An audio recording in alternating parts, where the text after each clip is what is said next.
أنا الشيخ فارس عبد الله الفارس، رئيس قبيلة السبعويين في العراق، وقائد الحشد الشعبي في الموصل بيارق العراق. وإحنا نسكن هاي المنطقة منذ أزل السنين، يعني أبا عن جد. جاء داعش الغاشم احتل المنطقة، سفك الدماء، فجر البيوت، نهب الأموال مال الناس، وتعرفون تصرفات داعش مع العالم. اضطررنا إلى تشكيل قوة لمقاتلة هذا العدو الظالم، وبالفعل منذ سنة ونصف نحن نقاتلهم. ألحقنا بهم أفدح الخسائر، سحقنا رؤوسهم في هذه الليلة، في هذا المساء تم قتل 18 شخص منهم، من ضمنهم انتحاريين. الحشد اللي احنا نقوده يعمل جنبا إلى جنب مع القوات العراقية وقوات البيشمركة. نحن ضد الطائفية، ضد العنصرية، نعمل على وحدة العراق، وحدة البلد، نعمل كفريق واحد. جئنا لنرجع ما سلبه الأشرار، ما دمره الأشرار، نعمر اللي نقدر نعمره بعد طردهم إن شاء الله.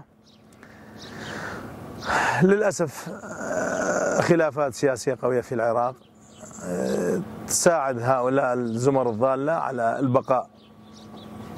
الآن احنا مستعدين أن نتوجه إلى الموصل بعد تحرير هذه قرية النصر. ماشي، هذا أكبر ماشي بس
يعني المعلومات هي ليس 15 فقط، لأن هي يجوز الشرارة الأولى انطلقت من 15، لكن كل المواطنين في القيارة انتفضوا. نعم، كل المواطنين تطوقت القيارة من كل النواحي، وهذول بدأوا يهجمون على المضافات، مقرات الدواعش. يعني صح.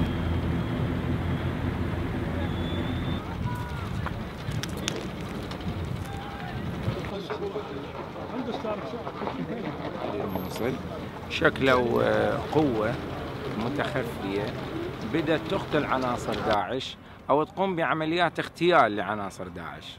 يعني من يشوفون شخص أو شخصين بشكل انفرادي بدأوا أنه يختالوا أو يصفوهم داخل مدينة الموصل.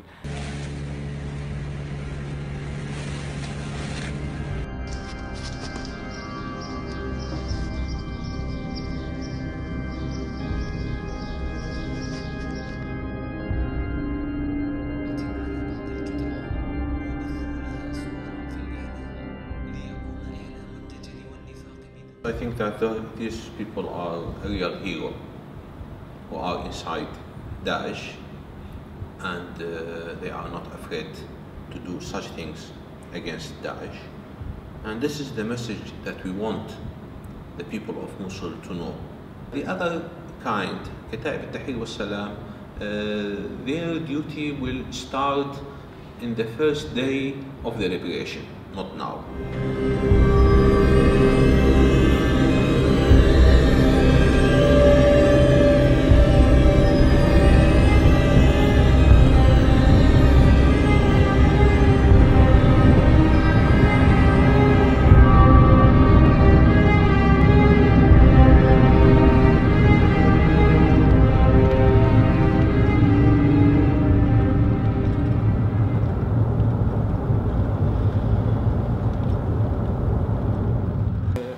قام حكها بالليل إيه لأن هي أغمق شوية إيديها مش كده؟ إيه بعدين توجعك لما تبعي فوق إن شاء الله تكون أفضل.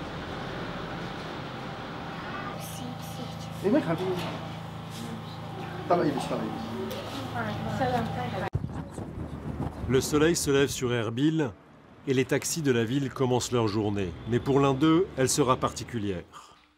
Uday s'est installé ici avec sa famille il y a 2 ans lorsque Karakosh, sa ville natale, est tombée aux mains de l'État islamique. Chrétien, il a fui les exactions des djihadistes. Mais il y a quelques jours, la télé a annoncé que l'armée irakienne et les milices chrétiennes avaient repris la ville et Uday a décidé d'aller voir l'étendue des dégâts. Bien sûr, j'aimerais y retourner avec ma famille, mais pas avant que la région soit totalement libérée et sécurisée. Son fils aîné aimerait le suivre, Karakosh lui manque trop. Mais Uday est catégorique, il ira seul, trop dangereux. Il peut y avoir des mines, des maisons piégées. On raconte même que des djihadistes se cachent encore dans des tunnels.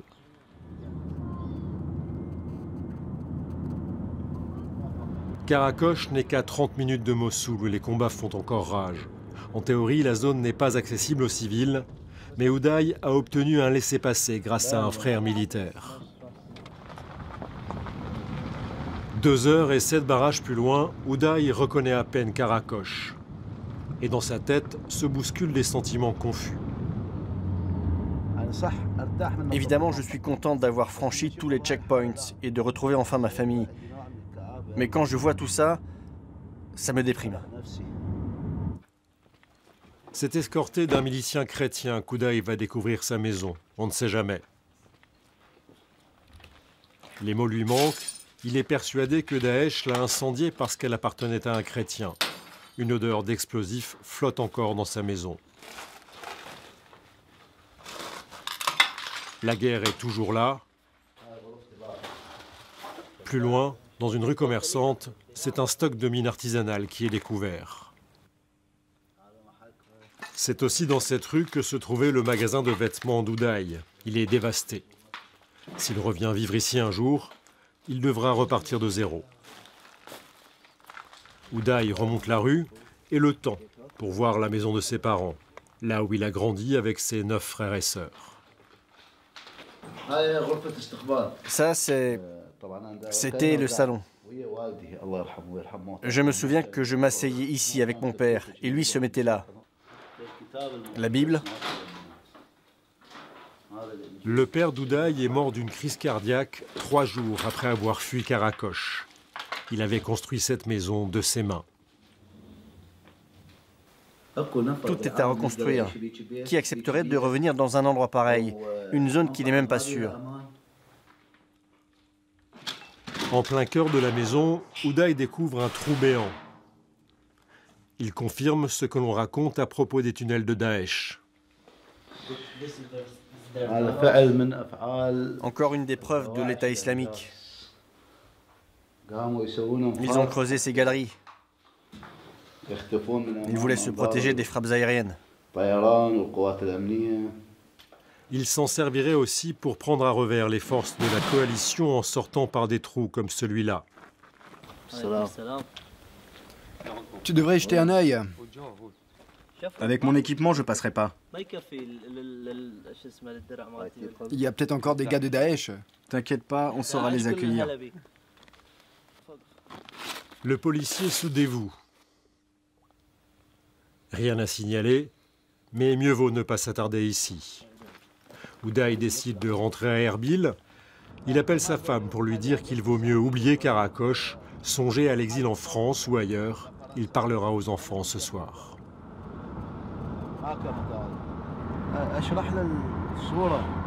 Je vais expliquer à mon grand-fils tout ce que j'ai vu. Je ne veux pas lui mentir en lui disant que j'ai retrouvé ses jouets et ses livres et que tout va bien.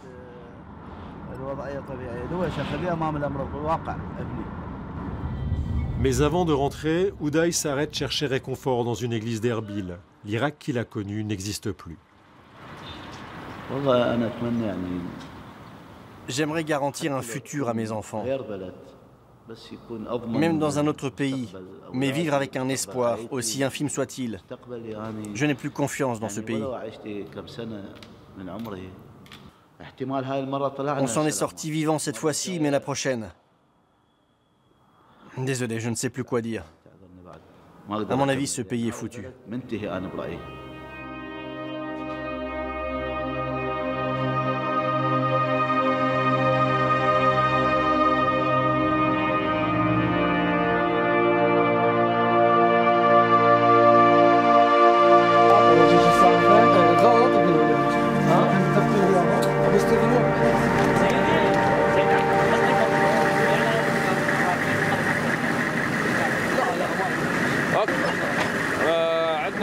اكو شخص من عناصر داعش مسؤول كبير وان شاء الله هسه راح نطلع عليه.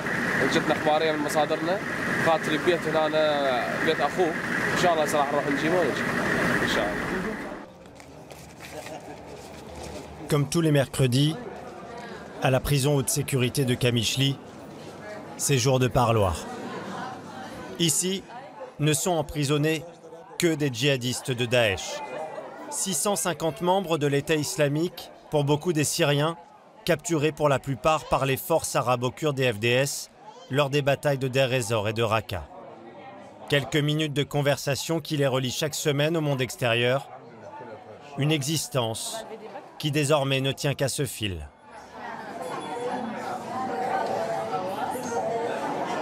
À 24 ans, Abderrahman était l'un des cadres indispensables de l'organisation de l'État islamique.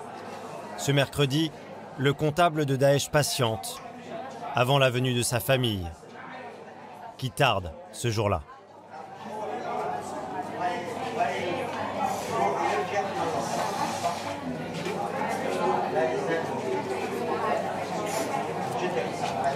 Se voir sans s'entendre.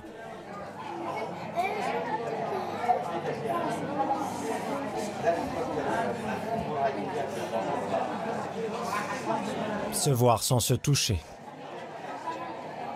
Condamné par un tribunal kurde, Abderrahman doit rester encore 6 ans et 6 mois en détention. Lui, ses 2 femmes et ses 7 enfants vont ainsi mener des vies parallèles. Chaque semaine suit le même rituel. Sa famille quitte le camp de déplacés où elle a trouvé refuge pour le voir dans cette pièce dépourvue de toute intimité.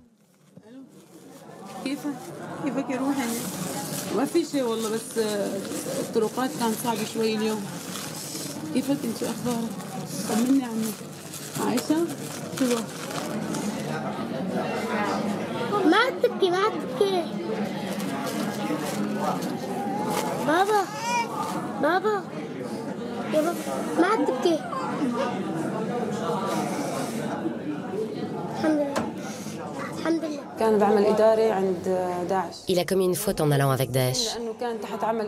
Il a intégré Daesh car on était pauvres et rejoindre Daesh nous permettait de mieux vivre. Il l'a fait pour ses enfants. À 90%, il l'a fait pour ses enfants.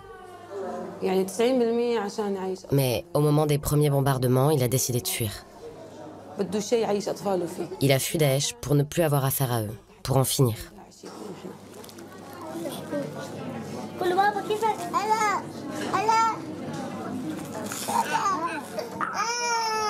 D'abord soldat, il déserte l'armée de Bachar aux premières manifestations. Vous savez, après les manifestations contre le régime de Bachar, beaucoup de gens se sont radicalisés dans les prisons.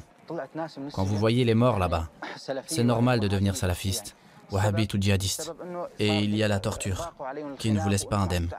Cette violence devait faire de nous des monstres. Abderrahman n'est pas un djihadiste comme les autres. C'était un élément clé de Daesh pour son fonctionnement à Raqqa. De l'eau à la nourriture, jusqu'aux matériaux de construction, il gérait l'approvisionnement pour 100 000 personnes. Il fut des tout débuts de l'État islamique en Syrie, bien avant la proclamation du califat. À la fin, Abderrahman occupait le poste convoité de responsable logistique. Daesh fera sa richesse autant que sa perte. Bien sûr que j'étais avec Daesh. Je les aimais beaucoup. Et aussi, ils m'aimaient bien. Les personnes à qui j'avais affaire, ça se passait très bien. Bien sûr, j'ai reçu beaucoup d'argent de leur part. C'est ça qui me tenait. J'ai eu entre 300 et 500 000 $. J'ai commencé à économiser. Mais je me disais que je ne pouvais pas rester que pour l'argent. Je gagnais bien, mais la situation m'échappait. À cause de l'oppression, de leurs exactions, j'ai voulu partir. Mais j'ai dû rester car ils m'ont empêché de partir. Ils m'ont retenu. Son idylle avec Daesh va s'interrompre, selon lui, au moment de l'afflux par milliers de combattants étrangers. Ils ont commencé à me traiter différemment, car j'étais pas assez radical. Et j'ai commencé à les détester énormément. Je ne les ai pas rejoints pour ça. Je les ai rejoints pour la religion, car ils étaient censés faire la charia, mettre en avant la justice. Mais il n'y avait rien de tout cela. Ils ont métamorphosé les gens. Mais c'est allé trop loin. Ils ont fait trop d'erreurs. Je les ai alors détestés. Je suis passé de l'amour à la haine.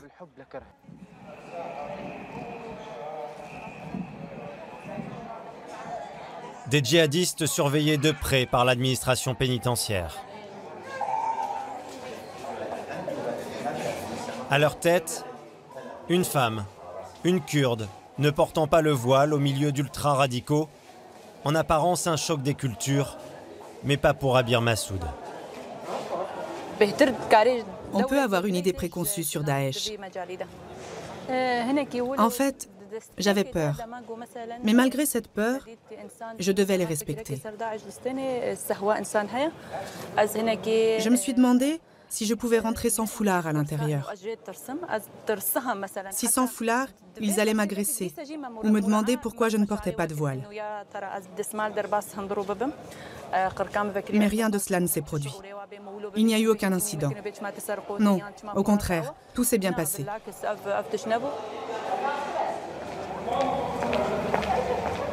Au cours de ces 2 jours d'immersion, nous aurons l'interdiction de filmer la façade, ses couloirs, ses cellules. Tout ce qui ressemble à un univers très carcéral. Tout d'abord, nous serons invités à un entretien avec la directrice. Persuadés de l'efficacité de sa méthode de déradicalisation. Quand ils font ce genre de dessins et qu'ils nous les offrent, ça veut dire qu'ils ont déjà fait un grand pas. Pour nous, ça compte beaucoup.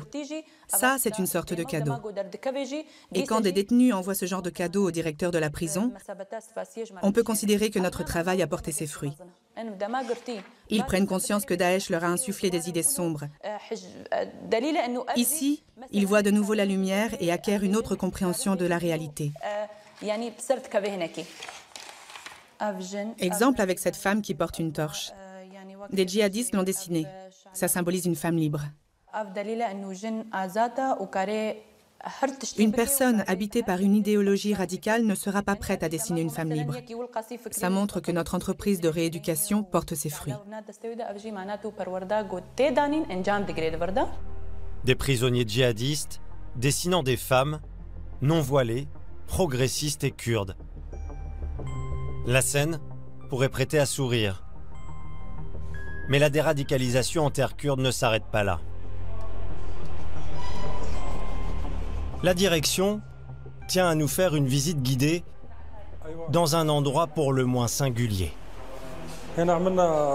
Ici, c'est l'aigle des services de sûreté kurdes de Rojava. Et ces 2 branches symbolisent la paix.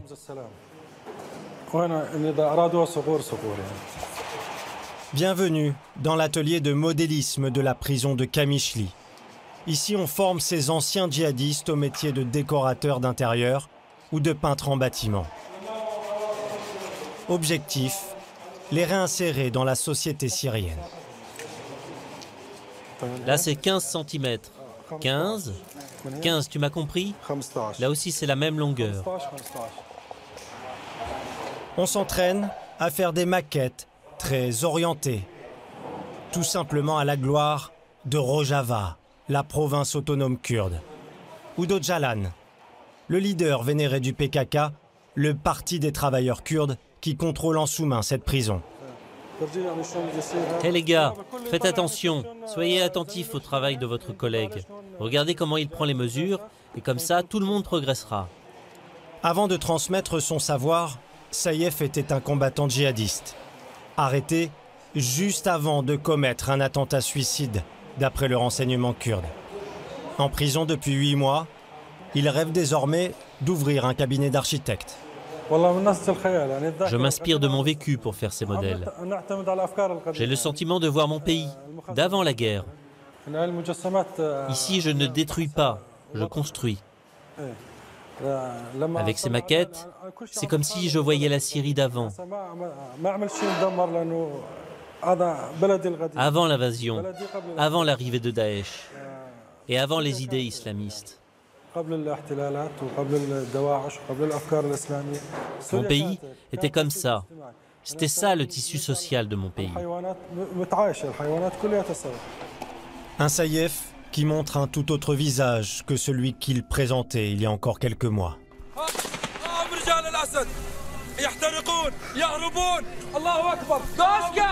3 ans plus tôt, Saïef et ses hommes combattaient les forces du régime de Bachar, avec rage et conviction. Un parcours à l'image de la complexité du conflit syrien. D'abord chez les rebelles de l'armée syrienne libre, puis avec Daesh en 2015. 6 ans de guerre civile ont laissé la Syrie exsangue. Une grande partie des infrastructures est à terre. Le nord-est du pays est de facto contrôlé par les vainqueurs, les Kurdes, des YPG. Ils en administrent les villes, s'imposent comme les garants de la sécurité dans les cités récupérées à l'État islamique, dont les quelques symboles qui restent sont piétinés.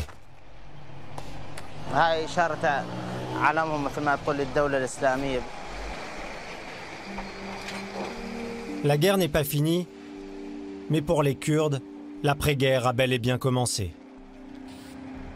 Pour les autorités kurdes, l'enjeu est majeur, à savoir obtenir la reconnaissance internationale tant espérée.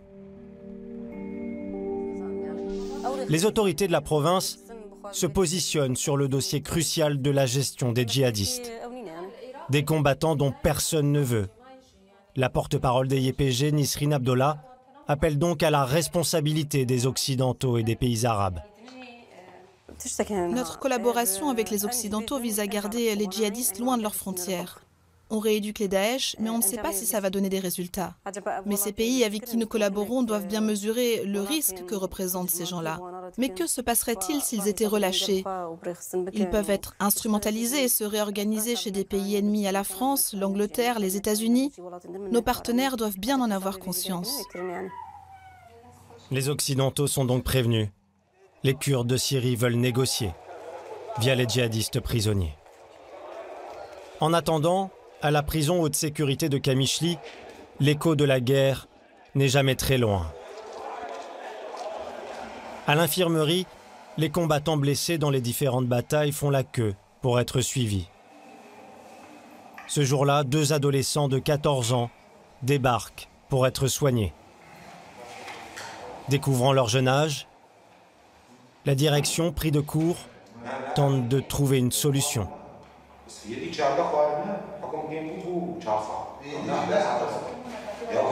Mahmoud, essaye de trouver des traces de ta famille pour qu'on entre en contact avec eux.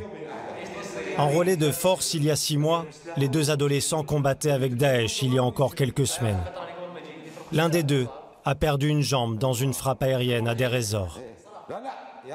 Le co-directeur de la prison cherche à comprendre comment ils se sont retrouvés à servir de chair à canon à l'organisation de l'État islamique.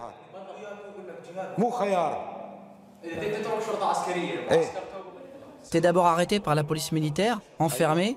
Ah oui. T'es ensuite incarcéré dans un camp qu'on appelle Rédemption. Après avoir subi ces châtiments, on t'envoie après au front. Au front? Ouais, au front. Et bien sûr, tu peux mourir. Et qui décidait sur quel front tu serais envoyé? Contre le régime, contre l'armée libre? Mais tu combattais contre le régime? Non, jamais.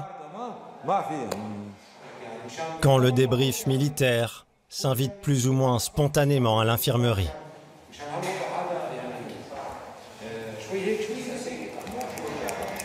Au salon de coiffure de la prison, on préfère plutôt se taire ou s'en tenir au strict minimum.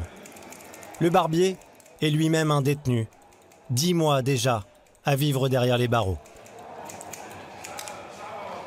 Je te coupe par là aussi? Oui. Avant de s'improviser coiffeur, Tala était couturier à Raqqa. C'était en fait une couverture pour des activités bien moins nobles.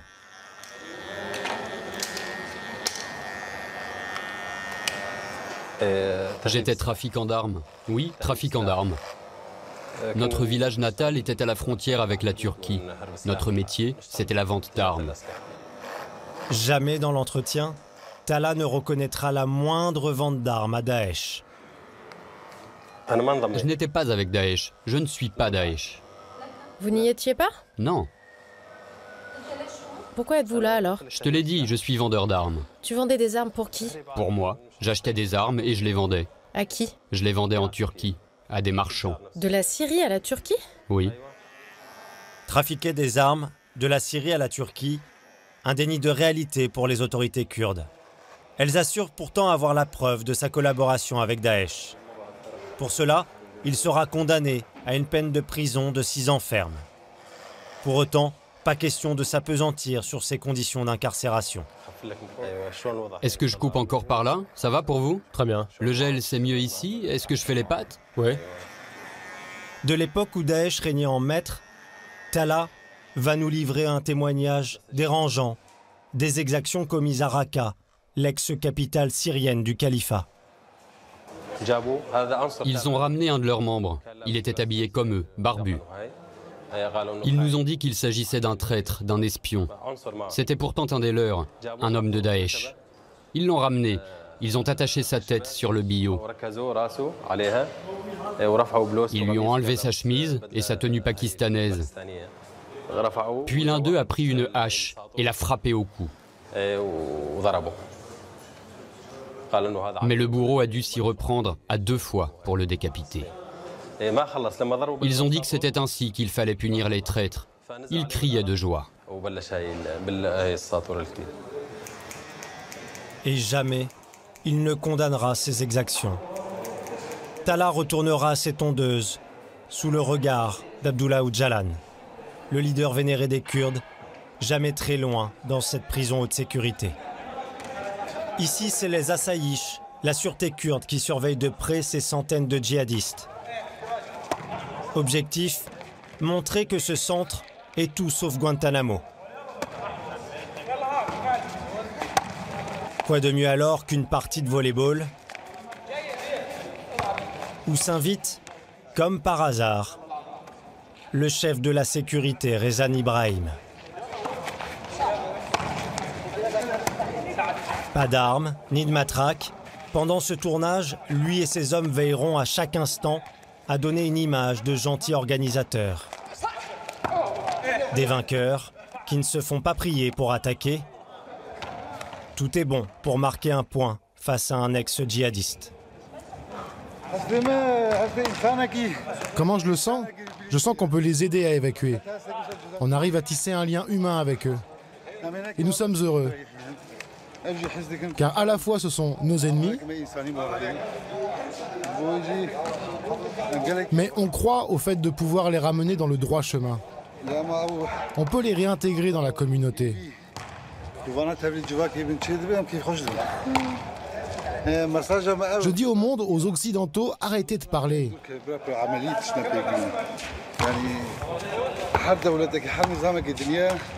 Combien de pays, de systèmes brandissent des slogans, se proclament démocrates, défenseurs des droits de l'homme, mais ne le sont pas. Ce ne sont que des paroles. Mais s'ils faisaient ce que l'on fait, on irait de l'avant et on pourrait résoudre beaucoup de choses.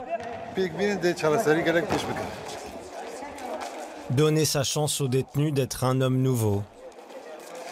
Vœu pieux ou propagande? Peut-être un peu des deux. Combattre la radicalité en retournant en classe, l'éducation ou plutôt la rééducation, les autorités kurdes en font un point d'honneur de leur programme idéologique. Chaque jour pendant un mois, cette vingtaine de djihadistes assistent à des cours. La science ne doit pas se contenter d'une étude partielle, mais elle doit tout traiter, tout englober. La science, une obsession dans le discours du PKK, le Parti des travailleurs kurdes, qui contrôle cette prison via le mouvement des YPG. Un cours de science, pour autant très peu académique. Le but n'est pas de transmettre en tant que tel du savoir. Avant le début de la guerre, ce professeur était un ancien décorateur d'intérieur. Il y a une théorie astronomique qui dit que quand le Soleil se lève, les étoiles disparaissent, et ainsi que les autres planètes et la Lune.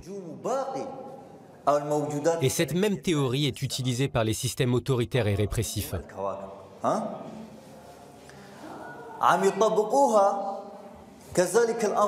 Le pouvoir agit comme un soleil qui domine sa population. Alors le peuple, comme la Lune, n'a pas droit au chapitre, et il est rendu invisible par le pouvoir.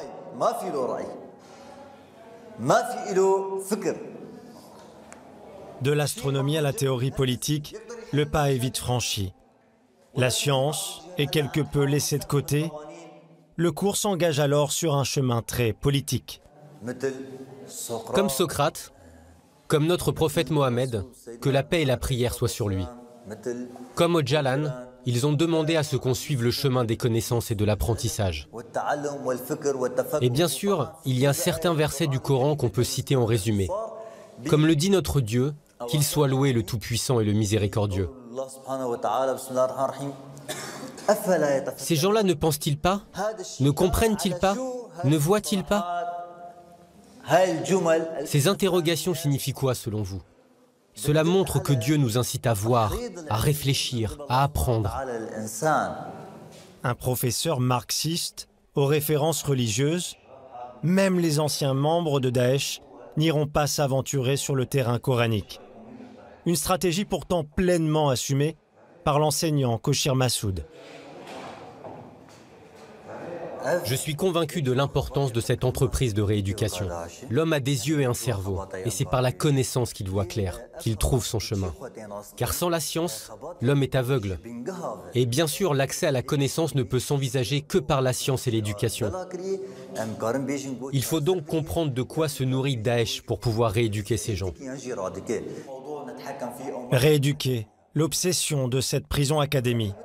En son temps, Daesh lui aussi pratiquait une forme plus radicale de rééducation. Abdelrahman, le comptable de l'organisation de l'État islamique, avait alors suivi ces cours d'endoctrinement religieux. Après, des gens de Daesh sont venus. Ils nous donnaient des cours d'idéologie et de raffermissement de la foi. Ils nous ont dit qu'au départ, ils ne voulaient pas imposer la religion par la force. Mais très vite, leur objectif s'est révélé au grand jour. La religion était leur obsession. Et pour des sunnites comme nous qui avions souffert du régime de Bachar, il était facile de nous amener sur ce terrain-là. Au début, ils nous ont donné des formations et des cours de charia, des cours théoriques. Comment on doit se comporter, comment on doit construire cet État islamique. Après, la théorie a disparu. Il n'y a eu que des combats. Est-il possible ainsi de se déradicaliser? En tout cas, les autorités kurdes iront loin dans la promotion d'une prison prétendument à visage humain. Elles iront même jusqu'à mettre en scène ces embrassades familiales, autorisées exceptionnellement à l'occasion de notre présence.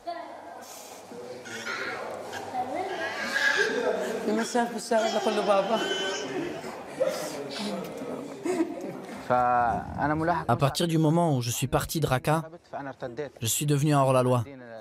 Mes voisins m'avaient prévenu que les services secrets de Daesh étaient à mes trousses, qu'ils avaient brûlé ma maison. À partir de ce moment, la peur a fait irruption dans ma vie. Et elle ne me quitte plus. Mais je ne suis plus avec Daesh. J'ai changé.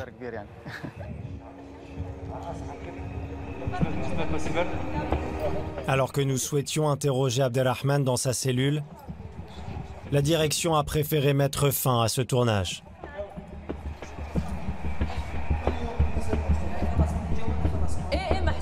Nous avons bien tenté de négocier, mais les portes se sont alors soudainement refermées. Tout le monde s'est alors rappelé que nous étions bel et bien dans une prison.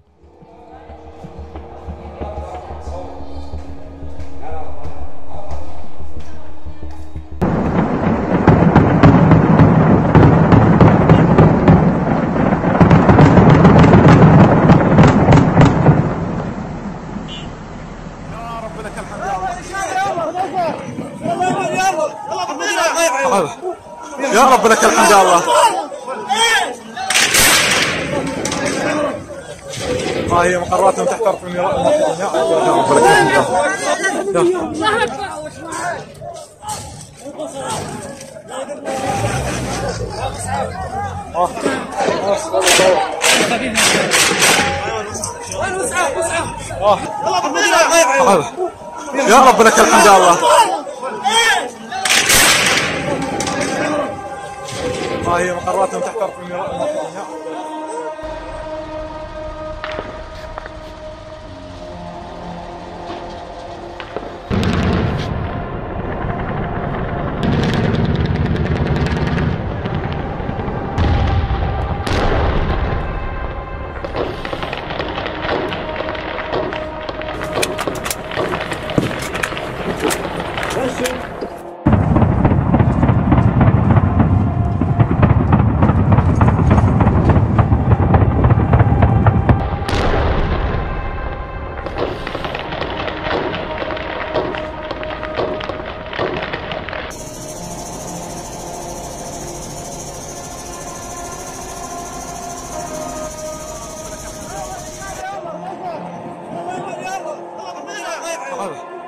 يا رب لك الحمد يا الله.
راستی چما اف زندان یعنی اگر کو راستی اوینا مرو بنره بیگمان تروریستین کن آنها دو زندان دا تروریستین کو هری داوی جباوز درکتن بهتر اون اوانا یه هری خطرن اوانا ده همان دمه دا یه کو ترور داعش بریود برن اکوش وردا چالکی رخستن دکرن یعنی چه چالکی دهندر سوریای دا چیجی دروجلات ناوین دا چیجی دنیای دا یعنی چالکی کو دو فرانسا دا بون جراقای هاتن ریو برن وان تروریستانا رخستن کر یعنی پیلان کر قدر رده هیلن راستی برنگه که قدر رده هیلن دمکو خطر دبه ویچ هی هیجان شد بجبوی و گرکتی که گلی فرانسا به تایبت و گلی جهان بگیشتی گرکتی که وی حقیقتی ببینه و حکومت خو هشیار بکل سر به مسئله براستی چالکین تروری ای کل فرانسا بونه لرقای ده هاتن رخستن کر بداوی بکن پیوستی که کو گلی فرانسا به تایبت جبر کویجی ایشا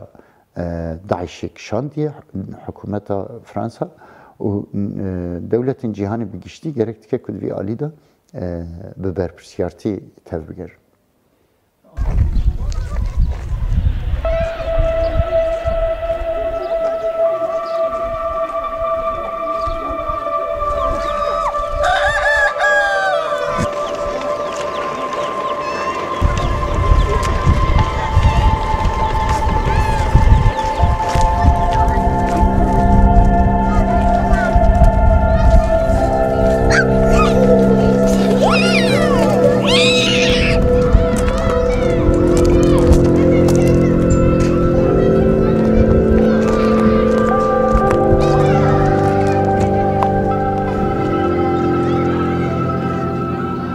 chercher comme ça dans la tente et on nous dit tu dois aller là-bas. Et quand on arrive là-bas, en fait, c'est des...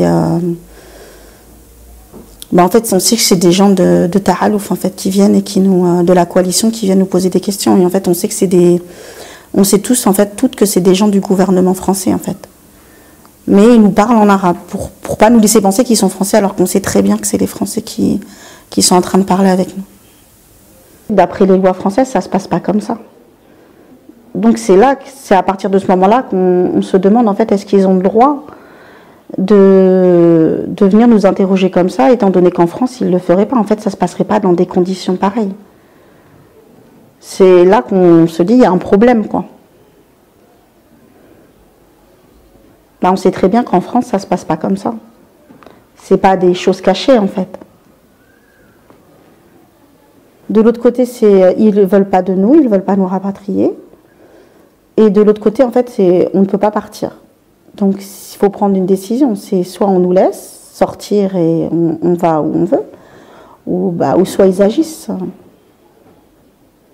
Je dis, moi, en fait, je ne veux pas rentrer, quoi. Je ne veux pas rentrer et être emprisonnée, quoi. J'estime que je n'ai pas à aller en prison. Au risque peut-être de choquer les gens, mais j'estime que je n'ai pas à aller en prison, comme la plupart d'entre nous, quoi.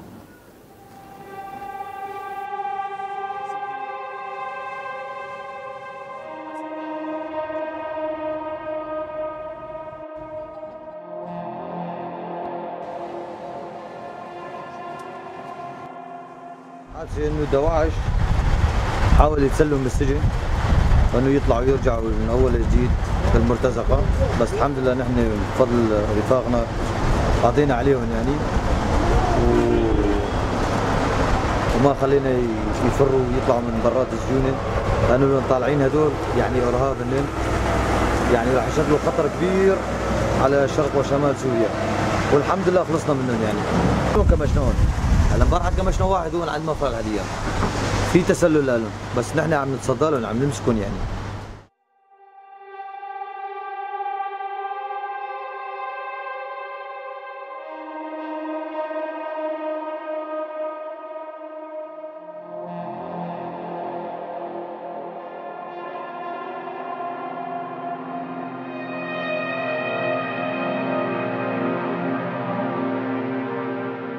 خواستک آنجی آرمان جنوی پیلانمی حلبت امریکان تانی حصر بکن در چارچوبه چند کسی که داعش ایریشی گرتیگه کی کرن پیلانه کی مزن بو جهات نی پر مزن لپیش تاوا بود همان دقیقه ما آنی سر زمان ایریش سر همو ختمه تماسی ها بود رژیم تفگری ده بو خول و خیالی وانگی گو حسکی وک موصل چاوا کرن وک رقه چاوا کرن خلافت خود جاره کدی راگینن اعلام بکنش وی داره ندور بوجی گو خطا هری نس سرکانی یعنی تلتمر سرکانی بفکرن بوده میان باور دکن و روجاوا با کل رجلات سوری و بانا گولا کی خوینه جبروی کی چقاسم بدله کی گرانجی مدا 121 شهید اشتاكوا تشيبوي الحبسة صناعة مجهود جديد شيبي يعني كنا قلنا كنودة انه خطر موجودة جرك افضلتها هم ولاطي خو ببن علي خو وهجر نكرنجي جرك محكمة شيبي محكمة باكا شيبي وجرك دعم شيبي دعم عليه فرنسا شيبي همش بو جهه كيجبو قرتيجه وهمش جبو باراسنا ورا علي خو اولهيدا جرك تشيبي يعني داخواز ماجي ابج حكومتها فرنسي لازقين مداخله وريكرن بجهاتين على قدر كو جافا كتبه ايدا تشيبي